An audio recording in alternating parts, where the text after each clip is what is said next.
Good morning students. Chanakya coaching academy के YouTube channel में आपका स्वागत है। हम लोग अभी साइंस में लाइट हमारा जो कॉन्सेप्ट है वो चल रहा था। लाइट में अभी तक हम लोगों ने देखा था प्रकाश का परावर्तन, उसके बाद हमने देखा था दर्पण, और दर्पण को देखने के बाद में दर्पण के प्रकार देखे थे, और प्रकार के बाद में हमने उनका यूज यानी उपयोग देखा था। अब हम नेक्स्ट क्लास में जो हमारी क्लास चल रही है, इस क्लास में हम लोग देखेंगे दर्पण से जो रिलेटेड डेफिनेशंस हैं, यानी दर्पण से संबंधित परिभाषाएं हैं, उनके विषय में। तो शुरुआत करते हैं दर्पण से संबंधित परिभाषाएं।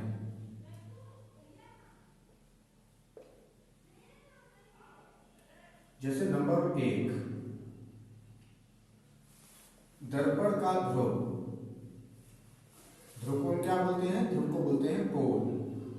दर्पण का ध्रुव किसे कहते हैं, यानी पोल किसे कहते हैं? जैसे हमने कोई भी दर्पण बनाया, दर्पण कितने प्रकार के होते हैं हम लोगों को मालूम है। दर्पण होते हैं 2 प्रकार के। कौन कौन से होते हैं? ये होता है समतल दर्पण और दूसरा गोलीय दर्पण। समतल दर्पण किसे कहते हैं? जिसकी परावर्तक तल समतल होती है, समतल दर्पण कहलाता है। जिसकी परावर्तक तल गोल होती है, उसे गोलीय दर्पण कहते हैं। तो हम कोई और गोलीय दर्पण भी कितने प्रकार के हैं? 2 प्रकार के।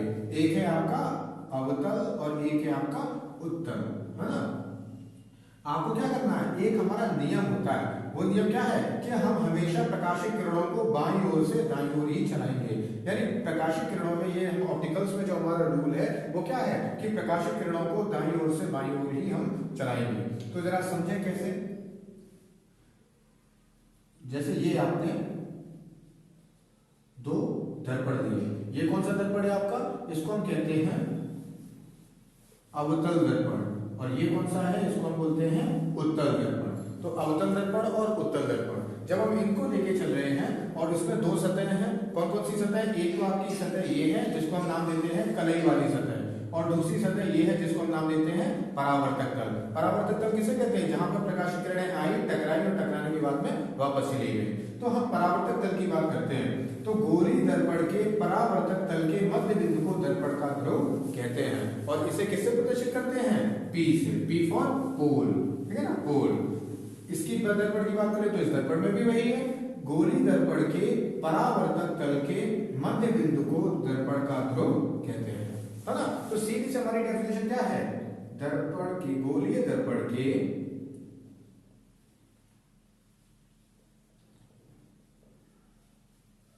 परावर्तक तल के मध्य बिंदु को दर्पण का ध्रुव कहते हैं।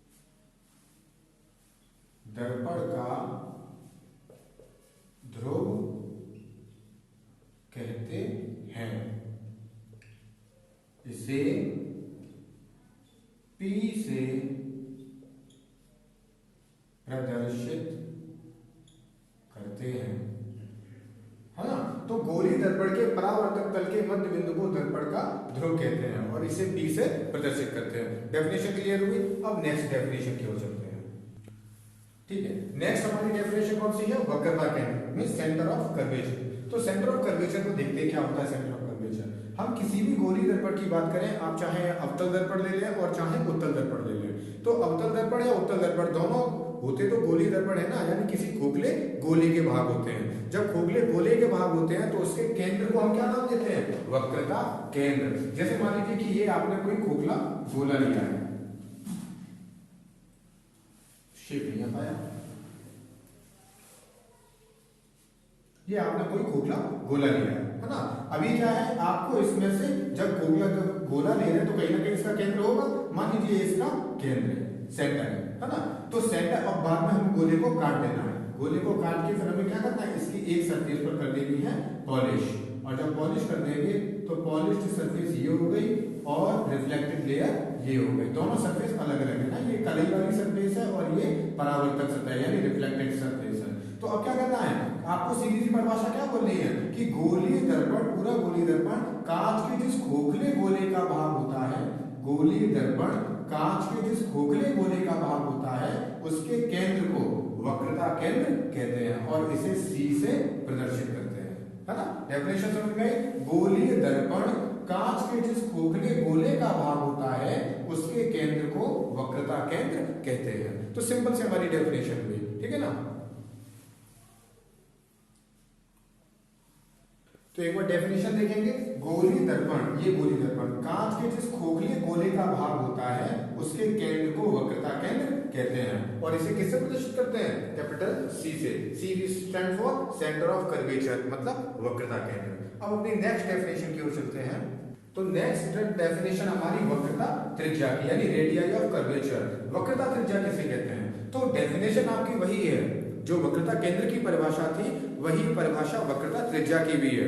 लेकिन अंतर कहाँ होता है? अंतर होता है त्रिज्या में और उसके केंद्र में। यानी डेफिनेशन अब क्या थी? गोली दर्पण कांच के जिस खोखले गोले का भाग होता है उसके केंद्र को वक्रता केंद्र कहते हैं, और गोली दर्पण कांच के जिस खोखले गोले का भाग होता है उसकी त्रिज्या को वक्रता त्रिज्या कहते हैं। जैसे मान लीजिए कि आपने ये कोई खोखला गोला लिया है ना, खोखला गोला। अभी क्या करना है? आपने ये कोई इसका मिड पॉइंट है, मिड पॉइंट को हम क्या नाम देते हैं? सी।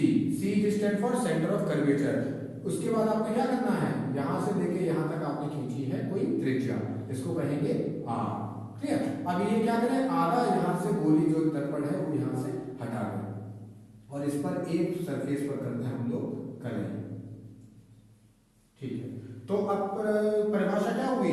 गोलीय दर्पण, ये गोली दर्पण है ना, गोलीय दर्पण कांच के जिस खोखले गोले का भाग होता है उसकी त्रिज्या को वक्रता त्रिज्या कहते हैं और इसे स्मॉल आर से प्रदर्शित करते हैं। ये पॉइंट कौन सा होगा स्टूडेंट्स? ये पॉइंट होगा हमारा पी। पी मतलब पोल।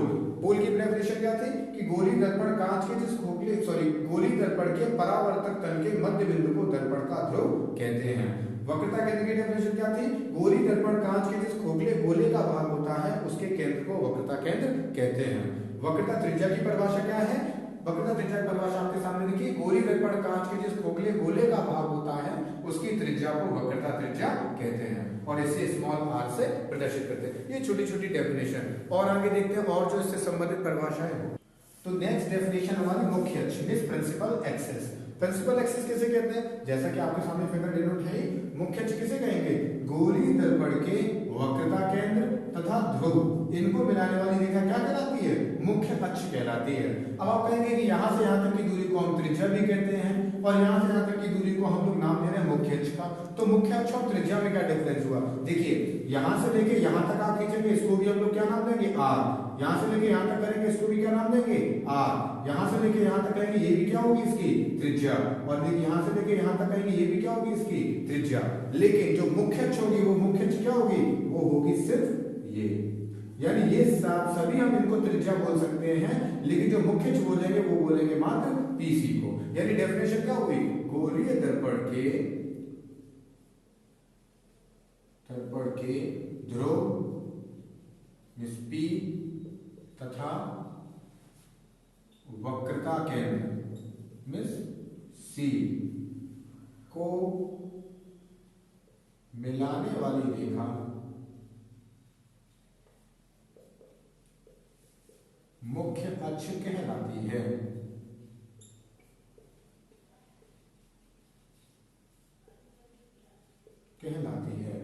और इसे पीसी से प्रदर्शित करते हैं, है ना। तो जनरली डेफिनेशन छोटी छोटी, कितनी छोटी छोटी डेफिनेशन तुरंत याद होती हैं कि क्या है? मुख्य अक्ष किसे कहते हैं? गोली दर्पण के ध्रुव तथा वक्रता केंद्र को मिलाने वाली रेखा मुख्य अक्ष कहलाती है। तो ये छोटी डेफिनेशन है। नेक्स्ट हमारी डेफिनेशन क्या है? इसके बाद अगर डेफिनेशन की बात करें तो वो क्या है?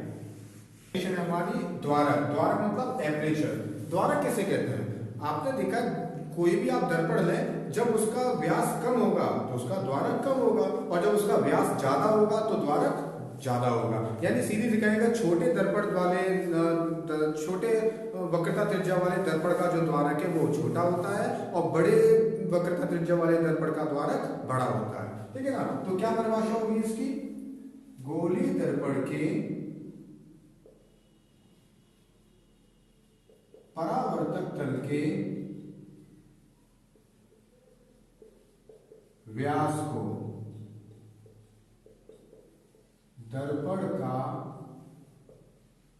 द्वारक कहते हैं, ठीक है ना। यानी अगर हम बात करें, ये आपने बनाया है, ये आपने दर्पण बनाया है और एक आपने ये दर्पण बनाया है, तो इस दर्पण का द्वारक कम होगा और इस दर्पण का द्वारक ज्यादा होगा, या यूं कहें कि ये इसका दर्पण का द्वारक छोटा होगा और इस दर्पण का द्वारक बड़ा होगा। तो ये इसकी सिंपल सी डेफिनेशन थी। नेक्स्ट डेफिनेशन देखते। तो नेक्स्ट हम लोग बात कर रहे हैं दर्पण मतलब इसके दर्पण के मुख्य फोकस की। तो मुख्य फोकस किसे कहते हैं? हम दोनों दर्पण की बात करेंगे, अवतल की भी और उत्तल की भी, ठीक है ना। जरा देखें, ये आपने लिया है, कौन सा दर्पण है ये? अभी मन में आ रहा होगा अवतल दर्पण है, लेकिन जब तक हम पॉलिश नहीं करेंगे तब तक कुछ मालूम नहीं पड़ेगा कौन सा दर्पण है। तो हमने इसमें करनी है पॉलिश। जब उभरे हुए भाग पर पॉलिश कर देते हो, भीतरी भाग परावर्तक होता है, तो उसका नाम होता है अवतल दर्पण। और जब दबे हुए भाग पर पॉलिश करते हैं और जो बाहरी भाग है वो होता है परावर्तक, तो इसका नाम देते हैं हम लोग उत्तल दर्पण।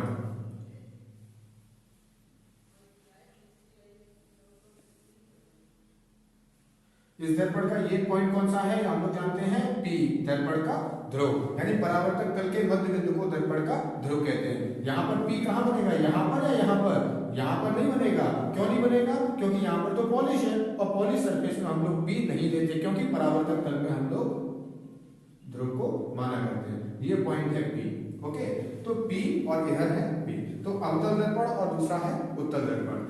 दूसरा यहाँ पर एक पॉइंट होगा C। अभी देख रहे हैं ना, यहाँ से तो केंद्र मान के इसको खींचा मतलब गोला बनाया गया होगा, तो इसका केंद्र C यहाँ पर है। इसको कहाँ से खींचा? यहाँ से खींच के तब उसका गोला बनाया हुआ है, इसीलिए इसका C कहाँ होगा? इस तरफ कहीं होगा C, ठीक है ना। अच्छा, अब क्या है? मुख्य फोकस किसे कहेंगे? गोलीय दर्पण के मुख्य अक्ष के समांतर चलने वाली प्रकाशित किरणें, यानी इस मुख्य अक्ष के समांतर हम प्रकाशित किरणों को चलाएंगे। तो एक किरण ये गई, ये गई, ये और ठीक है ना। तो गोली दर्पण की, ये गोली दर्पण की मुख्य अक्ष के समांतर चलने वाली प्रकाशित किरणें दर्पण से परावर्तन के पश्चात जिस निश्चित बिंदु पर मिलती हैं, यानी यहां से टकराएंगी, टकराने के बाद कहीं ना कहीं से तो होकर जाएगी, तो ये जाएगी मान लीजिए यहां से, है ना, ये भी गई यहां से,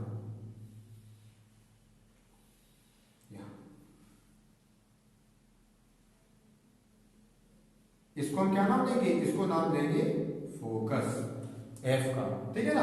दूसरा यहाँ पर देखें, प्रकाशित किरणें इस तरफ चलाएं या इस तरफ चलाएं? प्रकाशित किरणें तो इसी तरफ चलेंगी ना, क्योंकि यहाँ पे तो पॉलिश सरफेस है, पॉलिश सरफेस में किरणें चलती नहीं है, तो हमने प्रकाशित किरणों को चलाया है इस ओर से। तो एक किरण ये गई, फिर ये गई, फिर ये गई और एक किरण ये गई, है ना। तो हमने 4 किरणें गुजारी। अब क्या है? यहां से जो प्रकाशित किरणें जाएंगी, वो प्रकाशित किरणें यहां से कहां जाएंगी? क्योंकि यहां पर तो कलर है, पॉलिश है, तो पॉलिश है तो अंदर तो जाएंगी नहीं, तो यहां से ये वापस हो जाएंगी। लेकिन वापस कैसे होंगी? ये लगेगा कि ये प्रकाशित किरणें फोकस से होकर आ रही हैं, जैसे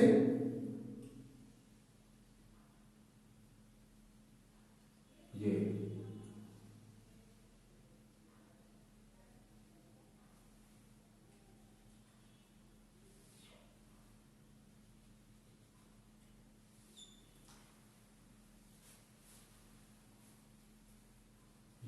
तो यहां पर क्या था? यहां पर मिल रही थी प्रकाशित किरणें और यहां पर मिलती हुई प्रतीत हो रही थी। तो हमारी डेफिनेशन क्या होगी? डेफिनेशन समझते हैं हम लोग। तो इसकी जो डेफिनेशन है वो है ये, यानी गोली दर्पण की मुख्य अक्ष के समांतर चलने वाली प्रकाशित किरणें दर्पण से परावर्तन के पश्चात जिस निश्चित बिंदु पर मिलती हैं अथवा मिलती हुई प्रतीत होती हैं, उसे क्या कहते हैं? मुख्य फोकस कहते हैं। और इसको जरा समझेंगे। गोली दर्पण के, चाहे इसकी बात करें चाहे इसकी बात करें, गोली दर्पण के मुख्य अक्ष के समांतर चलने वाली प्रकाशित किरणें दर्पण से परावर्तन के पश्चात जिस निश्चित बिंदु पर मिलती हैं अथवा निश्चित बिंदु पर मिलती हुई प्रतीत होती हैं, उन्हें क्या नाम देते हैं? उसे कहते हैं हम मुख्य फोकस। और इसे किससे प्रदर्शित करते हैं? इसे प्रदर्शित करते हैं कैपिटल F से। तो ये इसकी डेफिनेशन हुई। चलिए लास्ट डेफिनेशन की ओर चलते हैं।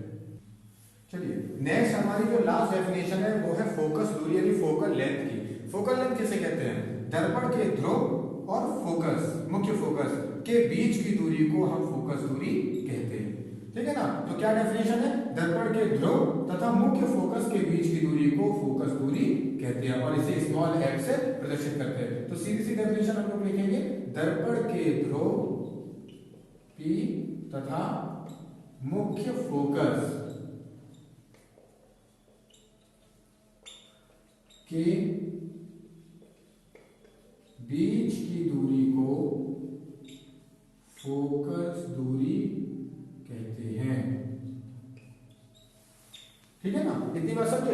अभी मुख्य रूप से जो बात समझनी है आपको, आगे के जो आपकी जो शर्तें रहेंगी उनमें, कि इसमें जो अवतल दर्पण होता है, अवतल दर्पण का फोकस दर्पण के सामने होता है। ये देख रहे हैं ना, दर्पण के सामने, पीछे तो इसमें कलई है और सामने इसका फोकस है। अगर कोई पूछे कि किस दर्पण का जो फोकस है वो दर्पण के पीछे होता है, तो अवतल दर्पण का तो फोकस दर्पण के आगे होता है या दर्पण के सामने होता है। जब उत्तल दर्पण की बात करेंगे तो उत्तल दर्पण का जो फोकस है वो दर्पण से पीछे होता है। देख रहे हैं, ये पॉलिश्ड सरफेस है, कलई वाली सतह है और यहीं पर है इसका फोकस। तो सीधी सी बात हुई कि अवतल दर्पण में जो फोकस है वो होता है दर्पण के आगे और जो उत्तल दर्पण है इसमें होता है फोकस दर्पण के पीछे। ओके, करते हैं गोलीय दर्पण से प्रतिबिंब बनने के नियमों पर, यानी गोलीय दर्पण से प्रतिबिंब बनने के कितने नियम हैं। हम गोलीय दर्पण की जब चर्चा करते हैं तो गोलीय दर्पण में हम लोग अवतल की भी चर्चा करते हैं और उत्तल दर्पण की भी चर्चा करते हैं। अवतल दर्पण और उत्तल दर्पण से प्रतिबिंब बनने के कितने नियम हैं। हमें यहाँ पर इमेज बनानी है ना, तो इमेज बनने के यहाँ पर कितने रूल्स हैं उनको हम लोग यहाँ पर समझेंगे और उनकी आवश्यकता कहाँ पड़ेगी, जब हम लोग आगे शर्तें देखेंगे तब वहां पर हमें आवश्यकता पड़ेगी इन 3 नियमों की। तो इनको अच्छे तरीके से समझिएगा कि कौन कौन से ये नियम है। ठीक है ना, तो पहली बात, तो गोलीय दर्पण से प्रतिबिंब बनने के 3 नियम होते हैं। पहला नियम क्या है, हम लोग लिखेंगे प्रथम नियम, है ना, पहले समझेंगे उसके बाद मतलब इसको लिखेंगे। तो पहला नियम क्या है हमारा, पहला नियम है कि चाहे आप अवतल दर्पण लें और चाहे उत्तल दर्पण लें, कोई सा भी दर्पण यहाँ पर हम यूज कर सकते हैं। ये आपका हो गया उत्तल दर्पण और ये आपका हो गया अवतल दर्पण।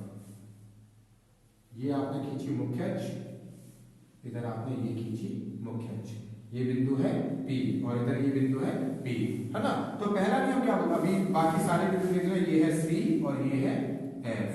यहां भी बात करें तो ये होगा F और ये होगा C। क्लियर। तो पहला नियम हमारा क्या बोलता है, पहला नियम ये बोलता है कि यदि कोई प्रकाशीय किरण दर्पण की मुख्य अक्ष के समांतर चलती है। जब दर्पण की बात करेंगे तो यहाँ पर अवतल की भी बात होगी और उत्तल की भी बात होगी। जब कोई प्रकाशीय किरण गोलीय दर्पण की मुख्य अक्ष के समांतर चलती है तो दर्पण से परावर्तन के पश्चात मुख्य फोकस से होकर जाती है या मुख्य फोकस से होकर जाती हुई प्रतीत होती है। तो जरा समझें कैसे, जैसे ये आपने कोई इसमें ऑप्टिकल रे है वो चलाई, प्रकाशीय किरण चलाई, तो अब ये प्रकाशीय किरण टकराएगी तो जाएगी कहां से, कोई ना कोई नियम तो होगा वहां से जाएगी कि मनमर्जी उसकी वहां से चली जाएगी, ऐसा तो होगा नहीं। तो प्रकाशीय किरण आई इसकी मुख्य अक्ष के समांतर चली और मुख्य अक्ष के समांतर चलने के बाद वो गई मुख्य फोकस से होती हुई। क्लियर। ऐसे यहाँ पर अगर हम बात करें तो प्रकाशीय किरण यहाँ पे आएगी, अब ये कहां से जाएगी, मुख्य फोकस से होकर आती हुई प्रतीत होगी। ठीक है ना, तो ये आपका नियम सिंपली सा पहला नियम है। पहला नियम क्या बोलता है, तो आपका नियम है सिंपल सा, क्या नियम है, जब कोई प्रकाशीय किरण मुख्य अक्ष के समांतर चलती है तो मुख्य अक्ष के समांतर चलती है तो दर्पण से परावर्तन के पश्चात मुख्य फोकस से होकर जाती है अथवा मुख्य फोकस से होकर आती हुई प्रतीत होती है। तो ये नियम सिंपल सा है, किसी को कोई समस्या तो नहीं इसे समझने में, बहुत आसान सा नियम है। अब दूसरा नियम देखते हैं क्या है। तो अब देखते हैं दूसरा नियम। हमारा दूसरा नियम क्या बोलता है, जब भी हम प्रतिबिंब बनाते हैं तो जब कोई प्रकाशीय किरण मुख्य फोकस से होकर जाती है अथवा मुख्य फोकस की ओर जाती हुई प्रतीत होती है तो वह दर्पण से परावर्तन के पश्चात मुख्य अक्ष के समांतर हो जाती है। हम दोनों दर्पण यहाँ पर यूज करके देख लेते हैं कि दोनों नियम दर्पण में ये नियम लग रहा है या नहीं लग रहा। तो ये आपने बनाया अवतल दर्पण और ये आपने बनाया उत्तल दर्पण। तो अवतल दर्पण और ये है आपका उत्तल दर्पण, मैं राइट। यहां पर आपका पॉइंट दिया, इसको क्या नाम है, इसका नाम है P। इधर आपने बनाया C और P और C के बीच में होता है F। ऐसे यहां पर अगर हम लोग बात करें तो ये पॉइंट है आपका P, इधर पॉइंट होगा आपका C और P और C के बीच में जो पॉइंट होगा उसे हम लेंगे F। तो क्या नियम है, जब कोई प्रकाशीय किरण मुख्य फोकस से होकर जाती है तो मुख्य फोकस से आपको यहां से प्रकाशीय किरण भेजिए, ये इतना बात समझ में आया। जब कोई प्रकाश किरण मुख्य फोकस से होकर जाती है, जाती किसमें है, अवतल में, और जाती हुई प्रतीत किसमें होती है, उत्तल में, और वही बात आगे लिखी हुई, अथवा मुख्य फोकस पर जाती हुई प्रतीत होती है। ये तो होता क्या है, तो दर्पण से परावर्तन के पश्चात मुख्य अक्ष के समांतर हो जाती है। इसे भी मुख्य, ये जो मुख्य अक्ष है इसके समांतर करते हैं, और इसे मुख्य अक्ष के समांतर इसे भी करते हैं, ठीक है ना। तो सिंपल सा नियम है कि जब कोई प्रकाशीय किरण मुख्य फोकस से होकर जाती है अथवा मुख्य फोकस की ओर जाती हुई प्रतीत होती है, तो दर्पण से परावर्तन के पश्चात मुख्य अक्ष के समांतर हो जाती है। ये आपका दूसरा नियम है। अब देखते हैं तीसरे नियम। तो ये आपका तीसरा नियम है। तीसरा नियम क्या बोलता है, जब कोई प्रकाशीय किरण वक्रता केंद्र से होकर जाती है तो दर्पण से परावर्तन के पश्चात वह उसी माध्यम में वापस लौट जाती है। यानी उसने दर्पण का नाम नहीं दिया, हम दोनों दर्पण की बात करेंगे, आपके अवतल दर्पण की भी और उत्तल दर्पण की भी। तो ये आपने क्या बनाई, मुख्य अक्ष, ये पॉइंट P, ये C और ये F, ये आपका पॉइंट P, ये C और ये F, ठीक है ना। अभी देखिए क्या नियम है, जब कोई प्रकाश किरण वक्रता केंद्र से होकर जाती है अथवा वक्रता केंद्र से होकर आती, वक्रता केंद्र की ओर जाती हुई प्रतीत होती है, वो एक ही, क्योंकि हम वक्रता केंद्र से इसमें भी भेजेंगे और वक्रता केंद्र की ओर इसमें भी भेजेंगे। तो मान लीजिए ये आपने प्रकाश किरण को भेजा, है ना, ये, और इधर आपने, ये जाएगी तो नहीं लेकिन जाती हुई प्रतीत जरूर होगी, ठीक है ना।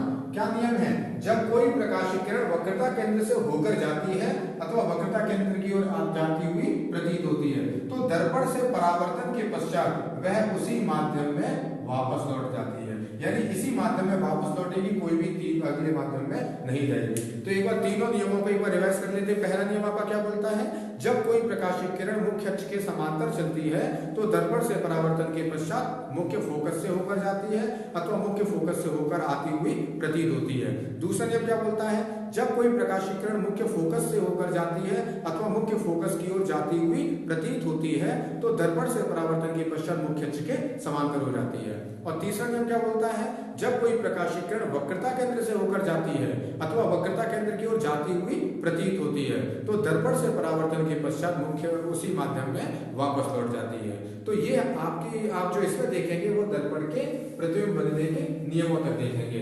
नेक्स्ट जो हमारी क्लास होगी उसमें हम समझेंगे दर्पण से प्रतिबिंब बनने की शर्त है। तब तक के लिए गुड बाय।